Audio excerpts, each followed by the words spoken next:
और उससे क्या चाहती थी। राघव ने आईने के पास बैठकर हिम्मत जुटाई और धीरे से पूछा, तुम कौन हो और मैं तुम्हारी कैसे मदद कर सकता हूँ। आईने में अचानक एक धुंधली छवि उभरने लगी। धीरे धीरे एक लड़की की शक्ल बनती गई। उसकी आंखें सूनी थीं, लेकिन उनमें दर्द था। मेरा नाम आराधना है। मुझे कई साल पहले इसी घर में मारा गया था और मेरी आत्मा इस आईने में कैद कर दी गई। मुझे बाहर निकालो। राघव ने आराधना की कहानी जानने के लिए पुराने रिकॉर्ड्स और अखबारों को खंगालना शुरू किया। उसे पता चला कि अब 30 साल पहले इस घर में एक भीषण हादसा हुआ था। आराधना नाम की लड़की को किसी ने मौने इस घर के उसी कमरे में मारकर दीवार के अंदर दफना दिया था।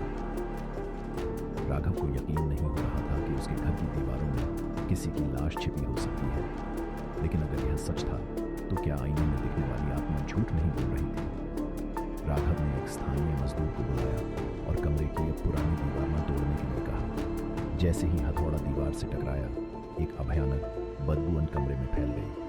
कुछ देर खुदाई के बाद एक पुरानी हड्डियों का ढांचा सामने आया, जिसकी एक कलाई में टूटी हुई चूड़ियां थीं। यही आराधना थी। जैसे ही राघव ने उसकी हड्डियों को बाहर निकाला और पूरे विधि विधान से अंतिम संस्कार करने की सोची, आईने से अचानक एक भयंकर झटका बना आया। आईने के अंदर से वही आवाज गूंजी, धन्यवाद राघव, मैं अब मुक्त हूँ। आईने का कांच अचानक चटकने लगा और फिर पान एक जोरदार धमाके के साथ चूर चूर हो गया। राघव और विशाल पीछे हट गए। कमरे में एक अजीब सी शांति फैल गई। दूसरे दिन जब राघव सुबह उठा तो उसे आईने के स्थान पर एक छोटी सी चमकती रोशनी दिखी और उस रोशनी में लिखा था, किसी की मदद करना सबसे बड़ा चमत्कार है। राघव ने चैन की सांस ली। वह जानता था कि उसने जो किया वह किसी चमत्कार से कम नहीं था।